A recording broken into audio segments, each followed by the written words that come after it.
Subscribe करें हमारे YouTube channel को और बेल आइकन को प्रेस करें हमारे लेटेस्ट वीडियोस को देखने के लिए।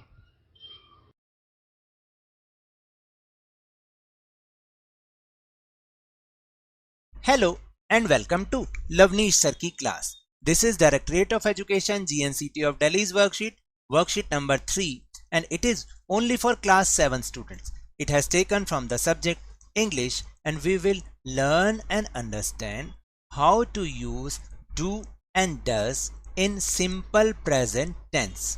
So students, आज की इस वर्कशीट में हम सीखेंगे कि आखिर सिंपल प्रेजेंट टेंस में जब हम उसको नेगेटिव बनाएं, नेगेटिव सेंटेंस बनाएं या इंटेरोगेटिव यानी क्वेश्चन वाला सेंटेंस बनाएं, तो उसमें हम डू और डज को कैसे यूज करते हैं। So without wasting your time, let's start and understand with me. Read the following sentences and their negative and interrogative forms carefully.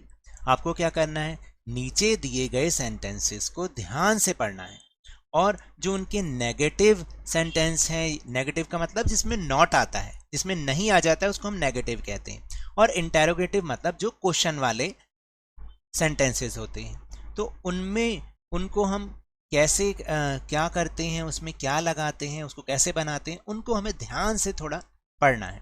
So let's read. Affirmative, affirmative का मतलब होता है कि जो एक सिंपल सेंटेंस होता है उसको हम अफर्मेटिव सेंटेंस कहते हैं। नेगेटिव मतलब जिसमें नॉट आ जाता है या नो आ जाता है, और जिसमें इंटेरोगेटिव मतलब जिसमें क्वेश्चन वाले सेंटेंस होते हैं। तो देखिए एक सेंटेंस है जैसे ही प्लेज, तो अब हमें ये बोलना है कि वह खेलता है। मैंने आपको बताया था ना, ही शीट के साथ हम वर्ब में एस लगाते हैं और आई वी यू दे के साथ सिंपल वर्ब लगाते हैं। तो अगर मैंने बोला ही प्लेज, इसका मतलब वह लड़का खेलता है। अगर मुझे इसको नेगेटिव सेंटेंस बनाना हो यानी वह लड़का नहीं खेलता, तो हम जब इसको बनाएंगे तो ही नॉट प्ले नहीं कहेंगे, हम कहेंगे ही डज नॉट प्ले। क्या कहेंगे? He does not play. ये तो नेगेटिव बन जाएगा। और इंटेरोगेटिव क्या बनेगा? डज ही प्ले, क्योंकि हम डज को बाहर निकाल देंगे और ही प्ले ऐसा ही लिख देंगे। डज ही प्ले यानी क्या वह खेलता है। इसी तरह आई ईट मैंगोज, मैं मैंगो यानी आम खाता हूं, बहुत सारे आम खाता हूं। अब इसको नेगेटिव बनाओ, I do not eat mangoes यानी मैं मैंगोज नहीं खाता। और interrogative, do I eat mangoes, क्या मैं मैंगोज खाता हूं, बहुत सारे। Puja writes a letter, Puja letter लिखती है। Puja does not write a letter, Puja letter नहीं लिखती। और does Puja write a letter, तो डज बाहर निकाल देते, जब क्वेश्चन करते हैं तो हम डू या डज को बाहर निकाल देते हैं। तो क्या पूजा एक लेटर लिखती है? दे स्विम, वह तैरते हैं। अब हम बोलेंगे वह नहीं तैरते, तो दे नॉट स्विम नहीं होगा, दे डू नॉट स्विम। याद रखना, डू नॉट स्विम यानी वह नहीं तैरते, और डू दे स्विम यानी क्या वे तैरते हैं। द बेबी क्राइज, बच्चा रोता है।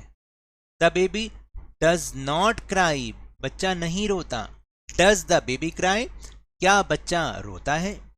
अब आपने कुछ चीजों को नोटिस किया होगा। वी यूज डू और does as helping verb to form negative and interrogative sentence in simple present tense, यानी हमने do और does को helping verb के तौर पर यूज किया ताकि सेंटेंस नेगेटिव बन जाए या फिर इंटेरोगेटिव बन जाए। तो आपने देखा ना, मैंने खाली नॉट नहीं लगाया, अगर नेगेटिव बनाया तो नॉट नहीं लगाया, तो उसके साथ डू या डज भी लगाया, तो ये हेल्पिंग वर्ब होती है, याद रखिएगा। अब हम कुछ निशानियां बता रहे हैं कि किसके साथ आपको डू लगाना है और किसके साथ डज। बस ये याद रखिएगा कि जो नेगेटिव होता है उसमें नॉट से पहले डू या डज आएगा, और इंटेरोगेटिव में वो डू या डज सबसे बाहर निकल जाएगा। ठीक है, चलिए अब देखते हैं कि आखिर हम इन्हें यूज कैसे कैसे करते हैं। देखिए, आई वी यू दे, ये प्लूरल नाउन्स हैं, इनके साथ हमेशा डू लगेगा, याद रखना।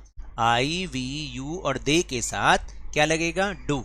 और ही शी इट और सिंगुलर नाउन्स, यानी सिंगुलर मतलब कोई भी अगर एक चीज हो तो उसके साथ हम हमेशा डज का यूज करते हैं। डज याद रखना IVU दे के साथ और प्लूरल नाउन्स के साथ डू यानी एक से ज्यादा हो, प्लूरल का मतलब एक से ज्यादा हो, और ही शी इट और सिंगुलर नाउन्स यानी एक हो तो हम डज का प्रयोग करेंगे, डज का इस्तेमाल करेंगे। ठीक है, सो अब let's make some more sentences, यानी जो कुछ और सेंटेंसेस हैं हम उनको पढ़ते हैं और इससे हमें और अच्छे से समझ में आएगा। डेविड, डेविड सिंगुलर एक चीज के बारे में, डज इसलिए आएगा, does not like cricket, David cricket पसंद नहीं करता। सेकंड सेंटेंस यू आ गया ना, यू देखो यू के साथ क्या लगता है, डू लगता है, याद रखना। तो जब इसको हम क्वेश्चन वाला बनाएंगे तो डू बाहर आ जाएगा। Do you make a coffee, क्या तुमने कॉफी बनाई है। इसके बाद माई कैट एक ही है, डज आ जाएगा। डज नॉट लाइक ब्रेड, मेरी कैट को, मेरी बिल्ली को ब्रेड, मेरी बिल्ली ब्रेड पसंद नहीं करती। अब फिर दे है, दे के साथ क्या लगता है अभी बताया था, डू लगता है, और क्वेश्चन वाला बनाना है तो हमें उसको बाहर निकालना है। तो do they have a big house, क्या उनके पास एक बड़ा हाउस है। थोड़ा बहुत आपको समझ में आ रहा होगा। अब हम इनकी प्रैक्टिस करेंगे तो हमें और अच्छे से समझ में आ जाएगा। Filling the blanks with using do और डज। अब यहां पे लिखा है द बॉय वर्क हार्ड। अब बॉय, कितने बॉय हैं, एक है, तो एक चीज के साथ हम क्या लगाएंगे, does.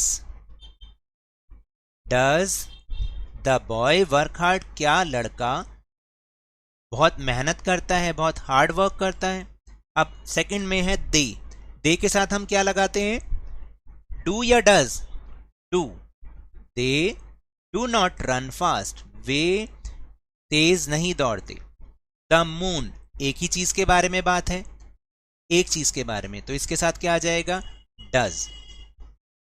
The moon does not have its own light, यानी मून के पास अपनी खुद की लाइट नहीं होती, खुद की रोशनी नहीं होती। अब हमें प्रश्न वाला वाक्य, क्वेश्चन वाला वाक्य बनाना है, सेंटेंस बनाना है, तो वी पहले लगा हुआ है। वी के साथ क्या आता है, डू या डज, डू आता है। Do we read the lesson, क्या हम लेसन पढ़ते हैं। यू, यू के साथ क्या आता है, जल्दी बताओ, डू या फिर डज। यू के साथ do. You do not help me, तुम मेरी हेल्प नहीं करते। और इसके बाद फिर दोबारा से हमें क्वेश्चन वाला सेंटेंस बनाना है और वी लिखा हुआ है, तो क्या आ जाएगा, do. Do we take rest, क्या हम रेस्ट लेते हैं। तो ये तो थी आज की वर्कशीट। अगर मेरे इस तरह समझाने से आपको थोड़ा सा भी समझ में आया हो तो इस चैनल को ज़्यादा से ज़्यादा सब्सक्राइब कीजिए, लाइक कीजिए और बहुत ज़्यादा शेयर कीजिएगा और जल्दी से जल्दी इसे 50K तक पहुंचा दीजिए। लेकिन याद रखिएगा कोरोना अभी भी फैल रहा है, तो whenever you will go outside, आप हमेशा मास्क लगाएं, you will wear mask always, और जब भी आपकी टर्न आए इसकी वैक्सीनेशन अवश्य कराएं, क्योंकि कोरोना को हराना है और जिंदगी को एक बार फिर से सुहाना बनाना है। इसी उम्मीद के साथ बहुत बहुत धन्यवाद।